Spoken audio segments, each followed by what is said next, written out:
नमस्कार, मैं सभी दर्शकों का स्वागत करता हूं अर्थ न्यूज के इस खास अंक में। आज हमारे साथ जुड़े हैं श्री शिवांग सत्यगुप्ता जी, जो हमारे एडिटर इन चीफ भी है। शिवांग जी, आपका स्वागत है हमारे कार्यक्रम में। आज हम खास बात करने वाले हैं एक खास मुद्दे पे, जो मुद्दा है हमारी स्टेट, हमारे प्रांत से जुड़ा हुआ मुद्दा। 32 साल से हमने देखा कि हमारा प्रांत जो है एक टर्मोइल के से गुजर रहा है, जिसका कि कोई सलूशन हमें दिख नहीं रहा है, नियर बाई सलूशन कोई भी नहीं दिख रहा है। लेकिन एक फिल्म आने के बाद एक नया आयाम सा जुड़ गया है इस सारे मामले में। इस सारे चीज पर रोशनी डालने के लिए आज हम हमारे एडिटर इन चीफ से कुछ सवाल पूछेंगे, जो कि इसके ऊपर अपनी खास राय रखेंगे। तो शिवांग जी, आप हमें बता सकते हैं कि जो कश्मीर फाइल्स के बाद से जो ये जिस तरीके का माहौल बना हुआ है पूरे देश में, पूरे प्रांत में, ये किस तरफ जा रहा है? आपका विचार क्या है? देखिए रविश, समय के साथ चीज़ें बदल जाती हैं। शेक्सपियर के टाइम पे सोसाइटी के बारे में राइटर्स लिखते थे और ड्रामा प्ले किया जाता था। उसके बाद एक दौर आ गया, अब सिनेमेटोग्राफी का दौर है। सोसाइटी के बीच में जो हो रहा है उसी के ऊपर मूवीज़ बनाई जाती हैं, और कई बार कई ऐसे इश्यूज हुए होते हैं जिनके बारे में कोई डायरेक्टर, कोई प्रोड्यूसर हिम्मत करता है कि मैं इसके बारे में बात करूं, क्योंकि किसी ने डरा के रखा होता है कि जैसे छोटे ज़माने में बच्चे होते थे कि बात करेंगे तो कुछ हो जाएगा, शरारत हो जाएगी। तो इस मूवी के बनने के बाद एक डिबेट शुरू हुआ है। हम ये नहीं कह सकते हैं कि सच्चाई सामने आई है या कम सच्चाई सामने आई है, बड़ी सच्चाई सामने आई है। एक डिबेट शुरू हुआ है कि क्या पब्लिक को सच बताया गया था 1989 के बाद की घटनाओं का? क्या डेमोक्रेसी में सभी सिटीजन ऑफ कंट्री का राइट नहीं था कि उनको सच पता होता, ताकि वो जो गवर्नमेंट चूज कर रही थी वो गवर्नमेंट सही चूज की जाती? इस मूवी ने काफ़ी फैक्ट्स को क्वेश्चन किया है और काफ़ी फैक्ट्स जो है वो पब्लिक में लाने की कोशिश की है। अब इसके साथ साथ मैं ये आपके सबके अपने अपने रीडर्स को जो हमारा न्यूज़पेपर पढ़ते हैं या हमारा चैनल सब्सक्राइब करके देखते हैं, मैं उनके साथ ये शेयर करना चाहता हूँ कि ये शुरुआत है। बड़े देश में मुद्दे हैं, बड़े एट्रोसिटीज़ देश में होती हैं, डेमोक्रेसी है, अलग अलग नैरेटिव्स होते हैं, लेकिन मेन मुद्दा ये है कि जो कश्मीर में हुआ या जो कश्मीर में हो रहा था, पर्टिकुलरली आफ्टर 1947, वो जो भी चल रहा था उसका अब कल्मिनेशन स्टेज शायद आ गया है। ये सब चीज़ें कुदरत की तरफ से होती हैं। अभी सब लोग जो स्टेक होल्डर्स हैं, जिसमें सबसे बड़ा स्टेक होल्डर है इस time government of India, headed by respected prime minister Narendra Modi. उसके बाद स्टेक होल्डर है यहाँ पे वो सारे सिटीजन ऑफ JNK के और बाकी पूरे कंट्री के सिटीजन्स जो कश्मीर टर्मोइल की वजह से डिस्टर्ब रहे, क्योंकि सेंटर को बॉर्डर स्टेट थी, दिक्कतों का सामना करना पड़ा। कश्मीर में उस डिस्टर्बेंस से काफ़ी लोगों ने, अपॉर्चुनिस्ट लोगों ने फ़ायदा भी लिया। तो इस मूवी के बनने के बाद एक चीज़ जो हुई है वो ये हुई है कि पार्टिसिपेशन पब्लिक बढ़ गया है। अभी रिसेंटली हम देख रहे हैं कि डिस्कशंस में बात हो रही है कि क्या खाली एक कम्युनिटी के साथ खराबी हुई या मेजर कम्युनिटी, मेजॉरिटी के साथ भी खराबी हुई। और कुछ डिबेट्स में ये बोला जा रहा है कि ये रिलीजियस प्रॉब्लम थी। मेरा ये सबको शेयर करने का मन है कि रिलीजन जो होता है, कुछ लोगों का फेथ होता है, उसी को हम रिलीजन मान लेते हैं। क्रिकेट को भी हम बोलते हैं कई बार जनरल टर्मिनोलॉजी की मेरा रिलीजन क्रिकेट है, क्योंकि मैं क्रिकेट पसंद करता हूं। बट वो सारी चीज़ें जो हैं वो ये इंडिकेट करती हैं कि रिलीजन आपस में एक ग्रुप ऑफ लोगों का कंसेंसस होता है, जिसके ऊपर हम लोग फिर फेथ को ले आते हैं। जब तक वो फेथ है तब तक तो वो स्ट्रेंथ है। जब वो फेयर बन जाता है तो फेयर जो है वो बहुत डेंजरस एक बिहेवियर पैटर्न है, जिससे कि इंसान कुछ भी कर लेता है। जैसे आप ये समझेंगे कि एक स्नेक है, वो इसलिए बाइट करता है, वो डरता है। वो इसलिए नहीं बाइट करता है कि वो ओवर सिक्योर है या वो ताकत महसूस कर रहा है। वो ताकत नहीं महसूस कर रहा होता है, वो भाग रहा होता है, लेकिन उसको डर बन जाता है कि शायद मैं इस चीज़ से ख़त्म हो जाऊंगा। तो जब कोई सेल्फिश लोग कम्युनिटी के बीच में फेयर पैदा कर देते हैं और एक रिएक्शन का वेट करते हैं कि रिएक्शन आएगा, उससे जो है रिलीजन के ऊपर उंगलियां उठती हैं। और उसी का रिजल्ट है कि कुछ लोगों ने रिलीजन के वजह से एक कम्युनिटी को कम नोन लोगों को एक्सेप्ट किया या नहीं किया, इसके ऊपर ओपन डिबेट्स होनी चाहिए कि फ्यूचर का रिलीजन ग्लोब का कैसा होगा, कैसे रिलीजन हमारी लाइफ में स्पिरिचुअलिटी को लाएगा, कैसे रिलीजन हमारी लाइफ में वेलबींग लाएगा, कैसे डिफरेंट कम्युनिटीज आपस में, पूरे globe is a village now, कैसे मल्टीपल रिलीजन्स के साथ सब ह्यूमैनिटी रह पाएगी। दिस इज अ फ्यूचर जो मुझे लग रहा है। तो इस मूवी ने एक डिस्कशन शुरू किया जिसमें apart from religions, apart from political interest, सबको देखना चाहिए कि कंट्री में अगर कुछ लोग एक्साइटेड हो चुके थे कुछ लोगों के कहने पे, और उसका रिजल्ट क्या हुआ कि पिछले 32 सालों से कुछ हजार नहीं, कुछ लाखों लोगों की लाइफ्स डिस्टर्ब हुई और आज तक वो डिस्टर्ब है।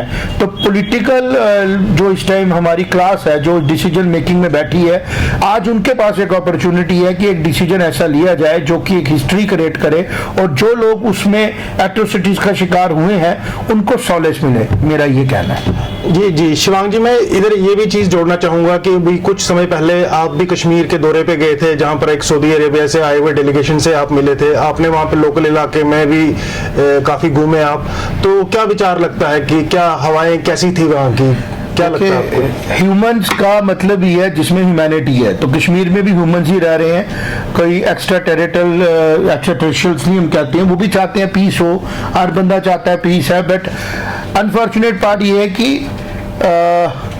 अवेयरनेस की कमी लगी मुझे, एजुकेशन की भी कमी बड़ी ग्रास रूट लेवल पे नहीं लगी मुझे, बहुत ज़्यादा कमी है, एजुकेटेड लोग डिग्री हैं लोगों के पास बट अवेयरनेस नहीं है। कुछ लड़कियों से हम बात कर रहे थे तो बैठे थे लंच टेबल पे, तो हमने कहा बेटा आपने जम्मू के बाद के, वो कहते सर ने कश्मीर के बाहर देखा ही नहीं है। मैं बड़ा हैरान हुआ कि जम्मू 250-300 किलोमीटर दूर है, इन बच्चियों ने ग्रेजुएशन कर ली, पीजी कर ली श्रीनगर में, और कश्मीर से बाहर उन्होंने देखा नहीं है, तो जो उनको दिखाया गया शायद उन्होंने वही देखा है। तो दिखाने वाले कौन थे ये सबको पता है कि वी आर बीइंग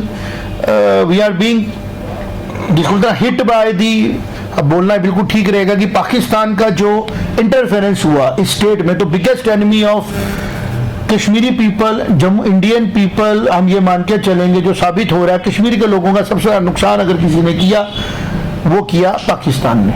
जी जी जी बिल्कुल। अभी अगर हम एक और चीज की तरफ भी रोशनी डालें कि राज्यसभा में एक बिल पेश किया गया है कांग्रेस के जो राज्यसभा में प्रतिनिधि हैं उनके द्वारा, जो कि अपने तरीके से दर्शा रहे हैं कि हम कश्मीरी पंडितों को ऐसे रिहेबिलिटेट कर सकते हैं, प्लस सरकार भी कुछ स्टेटमेंट दे रही है। तो अब आपको क्या लगता है फ्यूचर क्या है, सारे जो सारा मसला है इसका फ्यूचर क्या है? बहुत अच्छा क्वेश्चन रविश आपने किया और इस पर बात तो होनी भी चाहिए। देखें, डेमोक्रेसी का टेम्पल है पार्लियामेंट, और लॉ जो बनाया जाता है वही हर आदमी को प्रोटेक्ट करता है, किसी के विम्स एंड विशेस से कंट्री नहीं चलती है। मैं हैरान हो रहा हूँ ये सोच के कि जिस कंट्री में प्रोबेबिलिटी थी जिनोसाइड होने की, उसमें ये एक्ट ही नहीं था, ये बिल ही नहीं था, तो कितने लोगों को लॉस हुआ इस चीज़ का, कितने लोगों ने इसका फायदा भी उठाया होगा कि जिनोसाइड के ऊपर हमारे पास एक्ट ही नहीं है, हमारे पास उसके पूरे ब्लूप्रिंट्स ही नहीं है कि अगर कहीं पे कोई सप्रेशन होता है, ऑपरेशन होता है, कहीं पे भी हो सकता है, it can be anywhere, because humans के बीच में conflict is the nature of humanity होता है। और अगर वो बिल आज भी नहीं लाया जाएगा तो कब लाया जाएगा, जबकि नेशनल कंसेंसस बन चुका है कि एक क्लिंजिंग हुई है कम्युनिटी की, एक एरिया से कम्युनिटी को बाहर निकाल दिया गया या सिचुएशन ऐसा पैदा किया गया कि वहां लोग रह नहीं पाए, तो उसके ऊपर आज भी डिबेट हो रही है कि बिल होना चाहिए नहीं होना चाहिए। ये तो मुझे लगता है कि डिबेट नहीं होनी चाहिए, इसमें सबको कंसेंसस बना के इसको बिल को पास करके आगे बढ़ना चाहिए। जी जी, जैसे कि विवेक तनखा जी का जो बिल है वो सिर्फ रिहेबिलिटेशन को लेके है, वो जिनोसाइड की बात तो करते हैं उस बिल में, लेकिन वो जिनोसाइड के ऊपर कानून लाने की बात नहीं करते हैं, जो कि काफी कश्मीरी पंडित संस्थाओं की डिमांड है। तो फिर भी एक पॉजिटिव वे में इसको सारा समाज देख रहा होगा, लेकिन फिर भी एक कानून आने से या एक बातचीत होने से क्या आपको लगता है कि सिर्फ इसी से इस मसले का हल होगा, जो कि पिछले 70-72 साल से एक बहुत बड़ा पूरे विश्व का एक बहुत बड़ा मसला बना हुआ है? क्या आपको लगता है कि इन चीजों से हल होगा या कुछ और एक्स्ट्राऑर्डिनरी करना पड़ेगा? बिल्कुल इसमें करना पड़ेगा। मैं ये समझता हूँ कि पहले हमने कश्मीर को क्लियर किया, जो कि इस प्रेजेंट गवर्नमेंट ने बहुत ढंग से एक्सप्लेन किया। Kashmir and Jammu is a developmental issue, it is a corruption issue, it is a miss governance issue. एक लार्ज लेवल पे इन सब चीज़ों को छुपा दिया गया under threat of terrorism. Basically Kashmir में, जम्मू में एक हवा बना के रख दिया गया 1947 के बाद, जब हमारे महाराजा साहब ने स्टेट हवाले की किसी गवर्नमेंट के, उस गवर्नमेंट ने डरा दिया सेंटर को। सेंटर क्यों डरा, ये जवाब सेंटर को देना चाहिए। बट आज की डेट में कम से कम इतना तो कर सकते हैं कि 80 कोई बड़ी दूर की बात नहीं है। कल मैं YouTube पे एक कश्मीरी पंडित फैमिली की शादी की वीडियो चढ़ी हुई थी। वो कह रहा था it's my favourite video, my mother and father are getting wed in the 1980। वो कश्मीर देखा जा सकता है 80s की वीडियोस का, 82 की वीडियोस का, क्योंकि आम वीडियो कैमराज आ चुके थे। एक आइडिया हो जाता है कि सोसाइटी कैसी थी। उसमें मैं देख रहा था जो कश्मीरी पंडित जी की शादी में दूल्हा आया, उसको अगर 4 लोगों ने उसको गार्लैंड किया या उसको हार पहनाए, तो 4 लोगों में से 2 या 1 आदमी, 3 लोग थे जो एक मुस्लिम कम्युनिटी के थे। उन्होंने बड़े अपने नेबर होंगे या फैमिली के साथ फ्रेंड्स होंगे, ये सब था। अब अगर ये एलिमिनेट हुआ तो इसके ऊपर व्हाई नॉट जिनोसाइड बिल भी आए, why not commission should be set.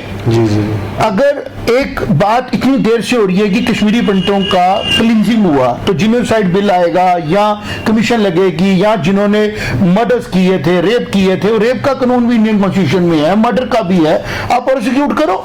जब लॉ अपने हाथ में चीजों को लेगा, हर आदमी सेटिस्फाई होगा। जब लॉ अपने हाथ में लेगा चीजों को, और जब लॉ को हम पॉलिटिकली हैंडल करेंगे, तो वो चीजें वो और ज्यादा पंडित कम्युनिटी में भी गुस्सा पैदा करेंगी अगेंस्ट दी स्टेट। और कश्मीरी जो वहां से नहीं माइग्रेट हुए, उनको लगा कि शायद हम मुस्लिम है तो मैं नहीं मारा जाएगा, जो उनकी गलत फहमी थी, जबकि टेररिज्म ने पंडितों से ज्यादा कैजुअलिटी मुस्लिम्स की, लेकिन उनको एक मन में एक सेटिस्फेक्शन होगी शायद हमें नहीं मारा जाए, लेकिन वो मारे गए और ज्यादा कैजुअलिटीज हुई, उनका भी इक्वल मर्डर हुआ। अभी रिसेंटली जर्नलिस्ट का टेररिज्म के तहत शूट आउट किया गया, और he was a journalist in Kashmir, he was not a Pandit, he was a Muslim. तो मेरा ये मानना है, जो मैं समझता हूँ कि जर्नल इंटेलेक्ट कम्युनिटी को चाहिए कि अभी भी टाइम है, जो भी आम लोगों के बीच में प्रोवोकेटिव थॉट्स है, प्रोवोकेशन की जाती है, जैसे बोला जाता है कि रिगिंग हुई थी, तो मैं ये मानता हूं आपके इस डिबेट शो से मैं चाहता हूं कि ये बात राइट क्वार्टर में पहुंचे कि एक तरफ कमीशन बनाया जाए, शॉर्ट टाइम कमीशन, 6 महीने मुझे रिपोर्ट दे कि इस टाइम पे इस डेट से लेकर इस डेट तक इतने कश्मीरी पंडितों का मर्डर हुआ जो प्रोसिक्यूशन नहीं हुई, और इस डेट से इस डेट तक ये इश्यूज हुए जो लीगल मैटर्स थे, जो जिसमें क्रिमिनल ऑफेंसेस थे, जिसमें क्राइम हुआ था, और उस क्राइम के अंडर उसको बुक किया जाए। जिसमें हम ये कर सकते हैं, जैसे हम लोग खाली पॉलिटिकल क्लास की बात करते हैं। मैं अभी देख रहा था कि who was the chief secretary of the state, ये बात होनी चाहिए। Who was the DC of respective areas, वो डीसी क्या कर रहे थे जब ये सारी चीजें चल रही थी? कौन से ऑर्डर से डीसी को मना किया जा रहा था कि पुलिस एक्शन ना ले? एसएसपी क्या कर रहे थे? एसपी क्या कर रहे थे? डीवाईएसपी क्या कर रहे थे? एसएचओ क्या कर रहा था, जो कि सैलरीज पे थे to protect all the communities, Muslims, Hindus, everybody from the gun. और अगर वो मुलविस थे इसमें, तो they should be booked right now. अगर वो पेंशन में, उनकी पेंशनें उठाई जाए, कमीशन बनाया जाए, 1000, 2000, 3000 लोग अगर इसमें इन्वॉल्व थे, दे should be booked under law. और अगर एक ऐसा प्रोसेस स्टार्ट होता है, तो मुझे लगता है कि एक तरफ इमीडिएट एक हाई लेवल कमेटी बननी चाहिए अंडर होम मिनिस्ट्री, जो कि कश्मीरी पंडितों के पलायन के ऊपर कमीशन बने, और उसका पर्पस होना चाहिए कन्विक्शन। जी कि अगर टिक्कू जी का मर्डर हुआ, तो जिसने किया, जो भी उसके केसेस हैं पेंडिंग हैं, जो भी लाइव विटनेसेस हैं, जो भी जिंदा विटनेसेस हैं, उनको लाया जाए और उनको बुक किया जाए। सुप्रीम कोर्ट ने एक डिसीजन लिया था, ऑनरेबल सुप्रीम कोर्ट ने, उससे डिमोरलाइजेशन हुई, लेकिन उसको दोबारा बोला जा सकता है। We can again go to supreme court with other reasons. अब तो वीडियो सामने आ गई, बिटा कराटा कह रहा है कि मैंने मारा है, तो यहाँ और लोग कह रहे हैं हमने मारा है। इसी तरीके से कमीशन शुड बी सेट, एक सुपर कमीशन बनाया जाए अंडर कॉन्स्टिट्यूशन ऑफ इंडिया। जो भी हमारे लीगल एक्सपर्ट्स इस पर ज्यादा बात कर सकते हैं, कॉन्स्टिट्यूशन के अंडर जो भी प्रोविजंस हैं, अगर पीएमओ के पास प्रोविजन है वो इसको इनिशिएट करे, अगर प्रेसिडेंट ऑफ इंडिया के पास उसके बाद प्रोविजन है, प्रेसिडेंट ऑफ इंडिया इनिशिएट करे, अगर होम के पास है तो होम करे, जिसके पास भी प्रोविजन है वो कश्मीर से जो ये कश्मीरी पंडितों को फोर्स किया गया, जिन हालातों में निकले, उसको भी चेक किया जाए, कमीशन उसकी रिपोर्ट दे, उस रिपोर्ट पे with in time bound report हो, उसके ऊपर एक्शन हो, और जो उस पूरे माहौल में क्राइम हुआ उसको अंडर क्राइम बुक किया जाए और उसको भी टाइम नहीं दिया जाए ज्यादा, शॉर्टेस्ट स्पैन में उसको कन्विक्शन दिए, एक तो बड़ा काम होगा। इससे पूरी कंट्री के 170 करोड़ लोगों का कानून के ऊपर रीफेथ होगा कि अगर गलती की जाए फिर भी वो हमेशा नुकसान होता है। दूसरा एक इंपॉर्टेंट मैं ये बात समझता हूं जो कि अभी बात नहीं हो रही है, तो मैं समझता हूं जब मैं लोगों से मिला कि why not a commission on the rigging of election also, कि आम कश्मीरी बोलता है कि 1987 में रिगिंग हुई थी और उस वजह से हम दुखी हो गए थे। अगर सच में स्टेट ने रिगिंग की है, और ये कुछ बुक्स में रेफरेंस भी है, मैं मूसा रजा चीफ सेक्रेटरी थे, उनकी बुक से देख रहा था, उसमें उन्होंने रेफर भी किया है कि टीएन सेशन साहब थे, वो बात कर रहे थे, और भी लोग थे। अगर वो चीफ सेक्रेटरी अपनी बुक में रेफर कर रहा है कि there was a debate, there was a doubt, तो why not a commission set now? कितने लोग ही उनमें से जो दुनिया से चले गए होंगे, मोस्टली लोग तो भी क्या पता जिंदा हो, उनको बुलाया जाए उनकी कमीशन पे। और अगर वाकई 1987 में रिगिंग करके सीटें ली गई थी, उन्हें एमएलए पे काम किया जाए, उस पॉलिटिकल पार्टी के हेड पे काम किया जाए, और जो भी प्रोविजंस हैं under constitution of India supreme मान के, तो commission on the rigging of election भी स्टेबल करे state central government, and commission on the genocide जो बोला जाता है कश्मीरी पंडितों का, उसमें भी करे। उससे मुझे लगता है कि कश्मीर विल सी कि वाकई में ही ये है हीलिंग टच, कि अगर इनोसेंट किलिंग्स पे ह्यूमन राइट्स की बात करते हैं, ह्यूमन राइट्स से पहले तो बात आ जाएगी हुआ क्यों। ह्यूमन राइट्स कमीशन भी है वो काम कर रहा है। हमारे आर्मी के लोग अगर मिस यूज करते हैं लॉ को, उसमें भी कन्विक्शन हो रही है। अभी इस गवर्नमेंट ने देखे, सिन्हा साहब अभी गए थे वहां पे, क्योंकि जब गन आएगी तो gun can be used and misuse both. But आज की डेट में why not a commission is set on the rigging, why not a legal petition is given to the court, क्योंकि रिगिंग के ऊपर आप या कोई भी इलेक्शन में अगर कोई ऐसा इंसिडेंट होता है, तो हमने देखा है कि आप अपील कर सकते हैं डीसी को, आप रिवील कर सकते हैं डिवकॉम को, उनके ऊपर भी जो इलेक्शन कमीशन है, अगर वो नहीं हुआ है तो why not it appeal today in the courts. और a commission is suo motu set by the government कि अगर लाखों लोग कह रहे हैं कि हमारे साथ इनजस्टिस हुआ, हमें डेमोक्रेटिक रिप्रेजेंटेशन नहीं मिली, तो क्यों नहीं रिगिंग के ऊपर कमीशन बन जाता है, एक कमीशन बनाया जाए, और उस कमीशन की रिपोर्ट के अकॉर्डिंगली अगर उस टाइम के एमएलए इन्वॉल्व है, ब्यूरोक्रेट्स इन्वॉल्व है, पुलिस इन्वॉल्व है, या फिर जिनोसाइड में जो भी लोग इन्वॉल्व है, apart from only political class, why not the service class first to put. और जितने भी लोग हैं 1000, 2000, 3000, अगर उन पे आज कन्विक्शन होती है, तो मुझे लगता है कि नया शुरुआत होगी कि लोगों को ये सुनने को मिलेगा कि 32 सालों के बाद अल्टीमेटली लॉ ने अपना काम किया। अगर रिगिंग हुई तो उसके लोग भी कन्विक्ट किए गए बाय दी लॉ, और अगर जिनोसाइड हुआ उसके भी लोग कन्विक्ट किए गए by law. It will set an example for the future generation of the country कि इंडिया जो है वो कॉन्स्टिट्यूशन से रन कंट्री है, ना कि वो पॉलिटिकल डोमिनेंस से रन कंट्री है। तो उसके बाद अगर जो लोग स्वर्ग चले गए हैं या दुनिया से चले गए हैं, बट अगर हम मरणोपरांत भारत रत्न दे सकते हैं, तो मरणोपरांत हम कन्विक्शन भी तो कर सकते हैं कि इसको अगर जिंदा होता तो you would have been convicted कि इसने गलत किया था उस टाइम पे, कि अगर इन्होंने किया था। तो मुझे लगता है that will be a balancing factor, and that will bring a new change in the Kashmir and Jammu, and it will set an example for all other, and पूरे वर्ल्ड में एक मैसेज आएगा कि अगर पॉलिटिकल अनसर्टेनिटी की वजह से, diplomacy की वजह से या किसी वजह से करप्शन हुई है, तो जो ये प्रेजेंट सिस्टम ऑफ गवर्नमेंट है ये बड़ी सख्त है, बड़ी ट्रूथफुल है, और ये नेशन को लेके बड़ी सीरियस है। तो there should be 2 commissions, one on the Kashmiri Pandit exodus, जिसको हम चाहते हैं कि जेनोसाइड कन्वर्ट किया जाए, बोला जाए, ताकि उनको उनके राइट्स मिले। दूसरा, a commission on the rigging of election of 1987। जी जी जी जी बिल्कुल। जिस तरीके से हमने देखा कि न्याय और कानून का पालन पूरे तरीके से हो, और न्याय हो सबके साथ, जिनके साथ भी कुछ गलत घटा है उनके साथ न्याय हो, और पूरी तरीके से न्याय होगा तो शायद ये मसला भी हल हो जाएगा।